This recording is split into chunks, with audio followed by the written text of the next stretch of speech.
All right, Dolphins fans and haters alike, welcome to the fucking Zamboni channel. Today I'm gonna do, I would say it's kind of a preview to the San Francisco game because that's the one that's closest. But I also want to talk about what the rest of the season means, specifically these next three games, but the rest of the season because it's gonna be a challenge for the Miami Dolphins, and I think this is gonna decide what Tua Tagovailoa is going to be in the NFL. I mean, the Dolphins have a gauntlet ahead of them.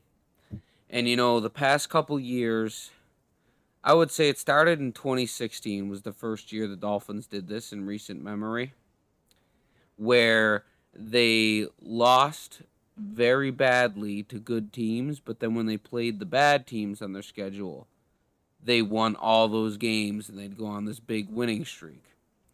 Well, this happened in 2020 as well. If you remember, the Miami Dolphins had a poor spot in their schedule and they ran right through it. And then coming into last year, the Dolphins obviously started 1-7, even lost to some bad teams, and then went on this huge winning streak. Um, but the huge winning streak, other than the Ravens game, was all against subpar teams.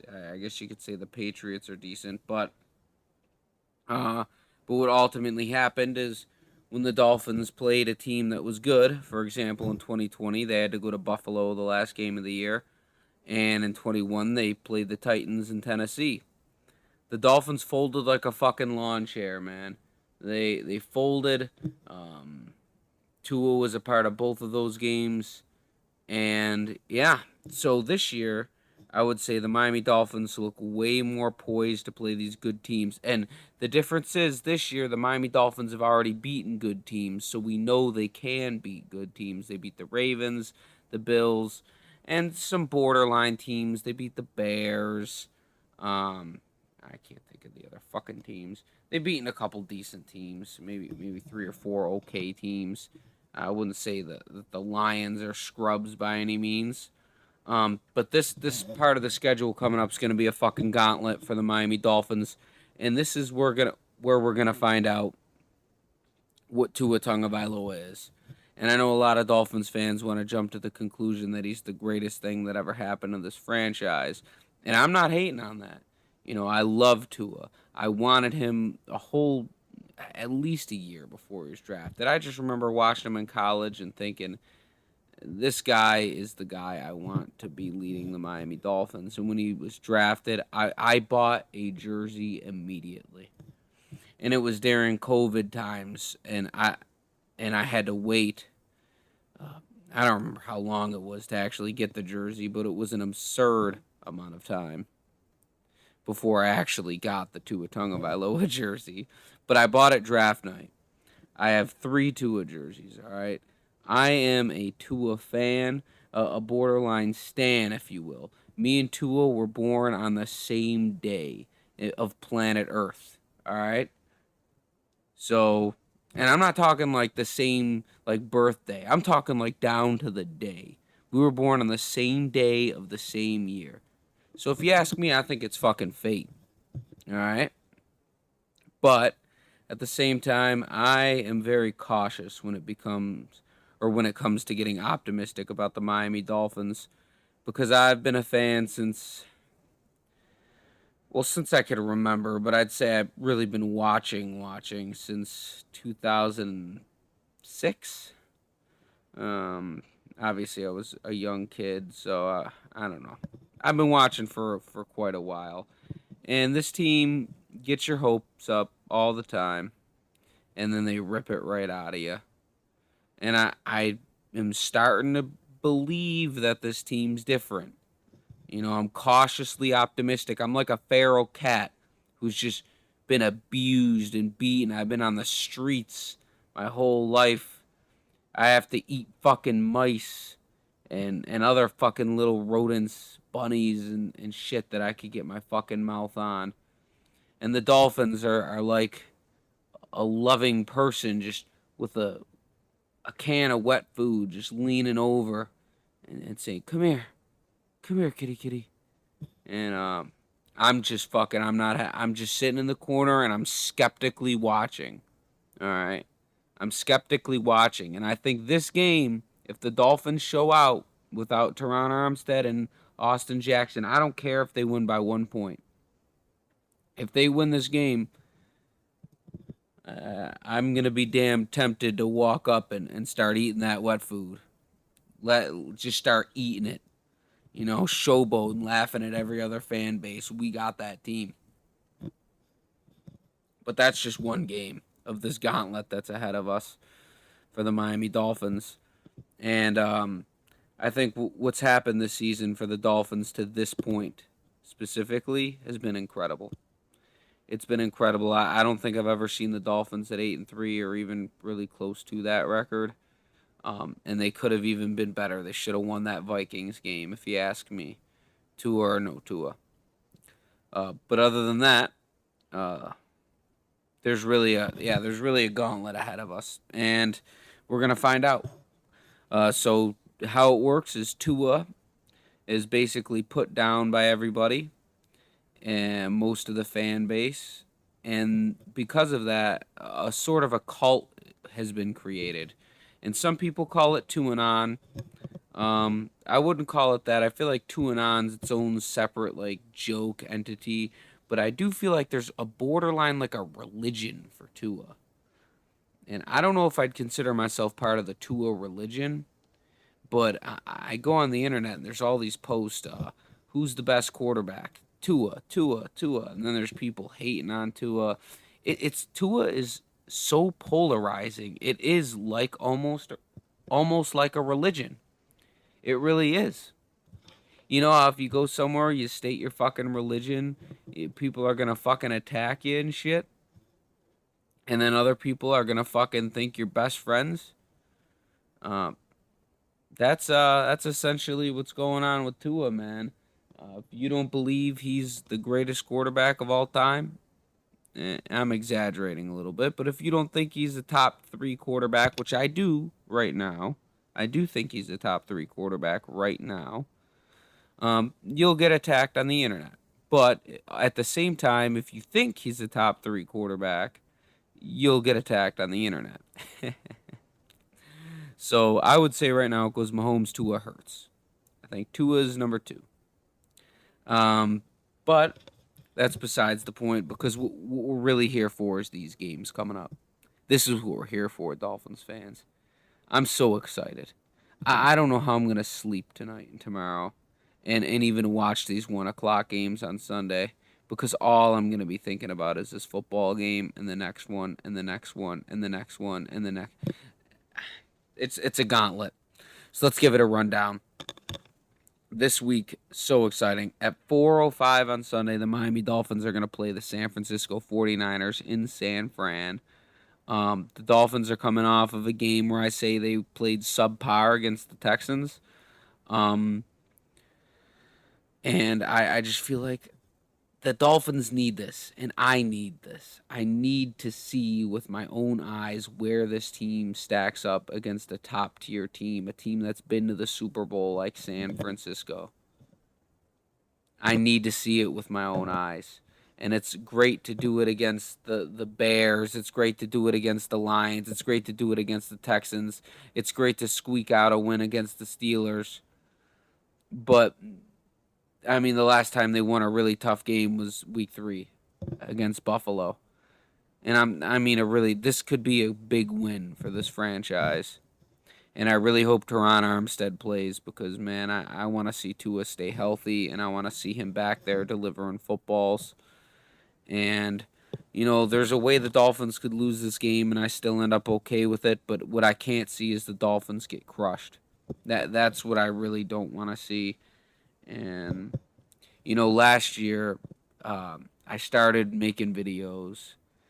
I started making videos in 2019, stopped. And then last year, I was, at the time, my life was in a completely different spot. I was in a one-bedroom apartment alone. I had nothing better to do than make videos. And now I have a whole kid, and I have a house, and a woman I live with, all these fucking animals. And I'm making these videos because I've become so much more passionate about the team, and it's so much more fun, and there's so much more interaction on my channel. People are commenting, subscribing, showing love, and I really appreciate that. But the reason for that really is because of the Miami Dolphins. Um, that is the reason I've been consistent this year, and that's also the reason I stopped last year and the year before that was because of just last year. I believe it was the Falcons game where I just couldn't take it anymore.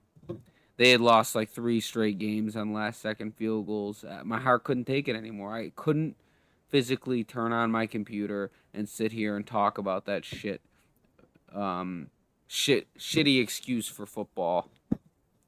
And now this year, I come on this mic and I talk about the team with pride, even when they lose.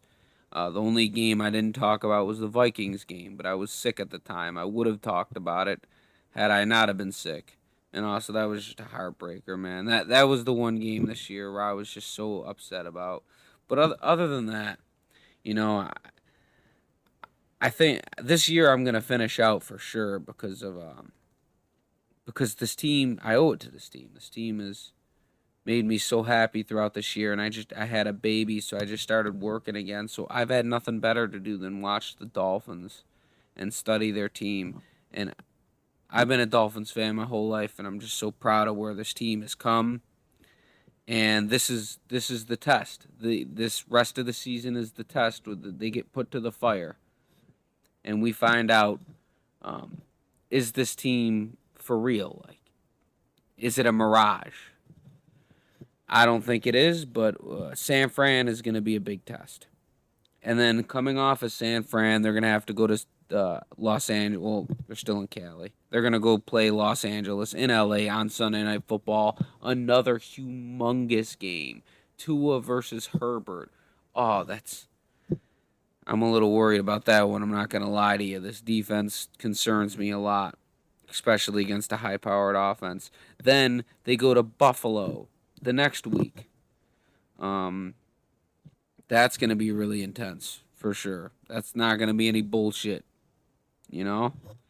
Following that, they play Christmas against the Packers. Not sure if they'll have Aaron Rodgers playing or not, but either way, the Packers are a historic franchise and they're no slouch. And then they go into New England, play the Patriots on January 1st. I mean, it's going to be fucking cold out there. Tua's going to have to play hard in the cold, man. That's not a free win right there. That's a game where this team from Miami is going to have to go show out in the cold and show that they can play in the cold. We're going to learn everything about this team these next few weeks, and then home against the Jets to finish off the season, which could have huge implications if the Dolphins don't really, like, they're obviously not going to win all these games, guys. There's losses in here. There's going to be losses in here. That's the reality of it. I mean, and if they do win every game, I'll be shocked. But they're going to play the 49ers. That's going to be a tough one. LA Chargers, another tough one. At the Bills, tough one. Home to the Packers. I'd say that's their closest thing to a free win here.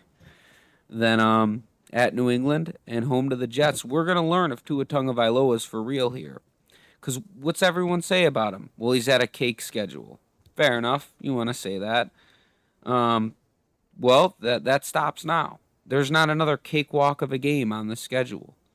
There are no more Browns. There is no more Bears. There is no more Lions. There is no more Steelers. You're going to learn it all right now. They're going to go to San Francisco and play the best defense in football. And I'm going to come on this mic Sunday, and I'm either going to be shocked because the offense destroyed San Fran, and San Fran had no answers, and again, Tua balled out. Or there's going to be a letdown a little bit. Then you go to the Chargers. I mean, what better way to find out if Tua is that guy than against the person that he's compared to all the time, Justin Herbert. I've always said Tua is better than Herbert. I've said it to all my friends, anyone I talk football with. I'd take Tua over Herbert any day. Well, At the end of the day, I'm not playing quarterback for the Dolphins. I don't have to back that up. It's up to Tua to go out there and back that up for me. And then at Buffalo. Well, they say Tua can't play in the cold. Well, that's going to be a pretty damn cold game as someone from Buffalo.